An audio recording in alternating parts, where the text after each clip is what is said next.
ก็สบายดีเนาะมาพบกับเกษณาไปเกษตรเนาะมื้อนี้เนาะสิมาแนะนำวิธีการทำกิ่งมะม่วงเนาะซึ่งเป็นวิธีการง่ายๆในการขยายพันธุ์มะม่วงเนาะซึ่งมันอาจจะมีหลายวิธีเนาะในการขยายพันธุ์มะม่วงเนาะอาจจะเป็นการตอนการปักซ้ำก็ได้เนาะในการขยายมะม่วงก็แล้วเราสามารถกาโดยใส่ในมันก็ได้แต่ว่ามื้อนี้เราสิมาเว้าเกี่ยวกับการขยาย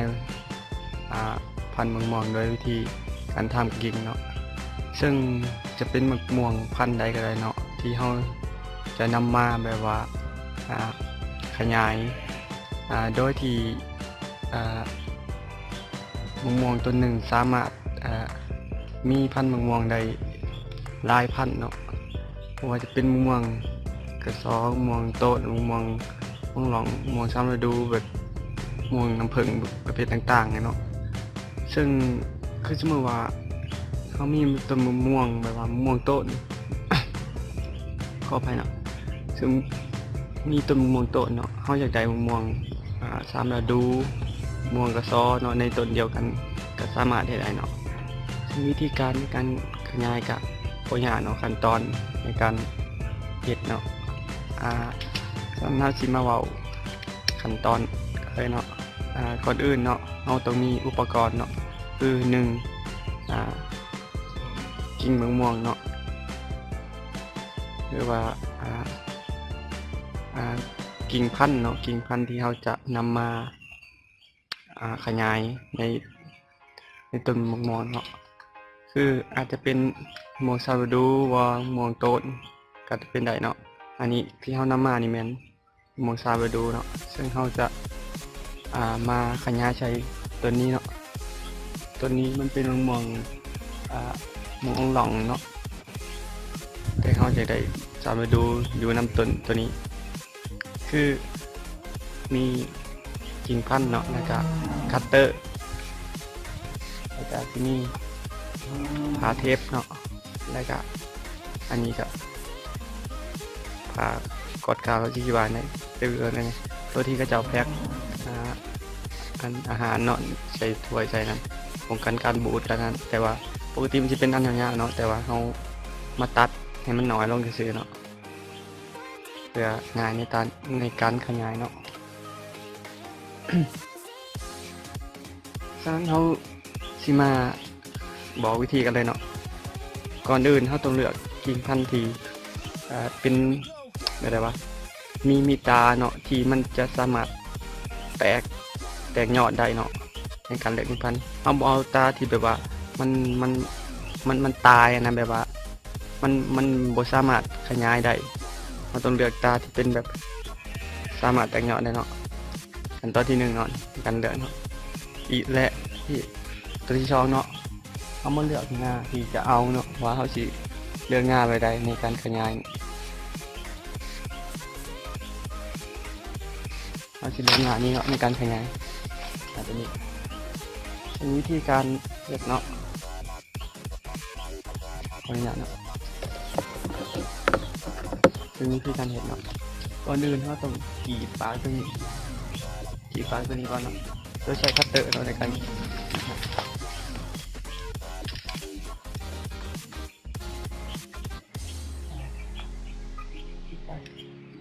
มาระวังนอนในการเห็ดมันคุ้มก้ยเดี๋ยวได้เนาะทำไมเนาะเบาๆเนาะเป็นปากโอเคครับนี่นั่นเองคือเขาได้ตัวนี้แล้วนั่นคือมันแสดงว่าเรื่องใดเนาะเดี๋ยวปากตัวนี้เขาก็มาทำการอะไรวะไว้ตัวนี้มันเป็นปากเนาะเป็นปากโดยใช้คัตเตอร์เนาะกรีดไปเลยเนาะแล้วมาลอกเนาะยันถึงกรีดเนาะนี่เป็นปากเลยเนาะ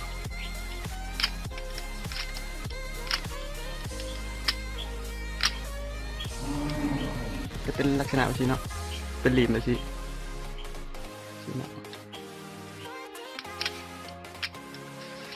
หลังจากนั้นเขาก็เอามาแปะสุดเนาะถ้าว่ากิ่งพันธุ์ตัวนี้มันเหมาะสมกับปากมันก็คือว่าโอเคเนาะแต่ว่าถ้าว่าตัวนี้มันน้อยกว่าปากตัวนี้เขาก็จะใส่ข้างใดข้างหนึ่งของคางอันนี้มันจุกับเนื้อเยื่อของตัวนี้เพื่อให้มันเนื้อเยื่อของมันติดกันเนี่ยมันก็สามารถปุ่มกันได้นะถ้าว่าคางตัวนี้มันโบจุเนาะที่ว่ามันใหญ่เกินนะมันกระเทียมตัวนี้กิ่งพันธุ์ตัวนี้มันตายเนาะเอาเปิดเสียบก่อนเลยเนาะคือตัวนี้มันน้อยกว่ากิ่งงาต้นตอเนาะเอาจะเลือกเอาพันธุ์ได้พันธุ์หนึ่งอะไรเนาะง่ายแล้วกันเนาะเดี๋ยวจะไปนะไปจนคุ้งเลยเนาะเป็นลักษณะที่ในลักษณะที่เนาะในการในห้องก็ใช้สกอตคือผ้าเทปนั่นแหละที่เรา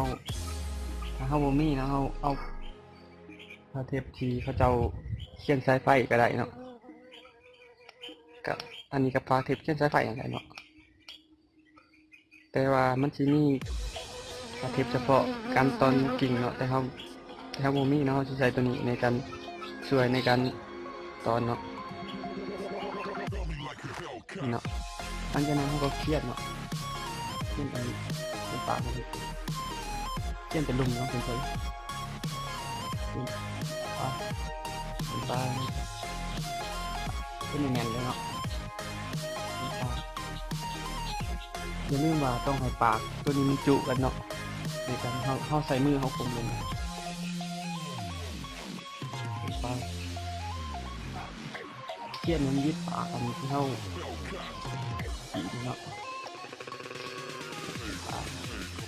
เย็นลบมาอะไรเนาะเย็นหลังจากที่เช่นแล้วเราก็ใส่เข้าไปแต่หลังจากนั้นเนาะเราจะใส่เด็กกีทาวเนาะช่วยในการปุ่มทางปลายของตัวนี้เนาะเป็นหน่อยคนที่ว่าเอามาอย่างเงี้ยเนาะคือเอามาซอยอันนี้ไปเนาะ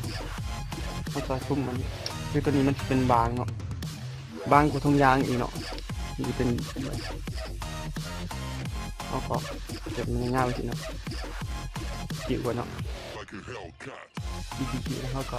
แปะทีนี้แปะเอาตีหัดก่อนเนาะก็ปะอะไรนะกระผมเพื่อป้องกันการคายน้ำเพราะอะไรปะป้องกันน้ำเอากิ่งมันเนาะพวกเหมือนเราจะลองทำหอกก็ได้มันก็ถึงน้ำเนาะจะบอกให้น้ำเขาเลยก็บอกให้น้ำออนเนาะขึ้นไปเลยเนาะดึงออกได้เนาะแล้วเขาก็มา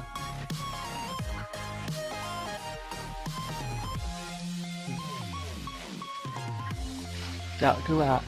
การปักซ้ำของเราสำเร็จเนาะแต่ว่า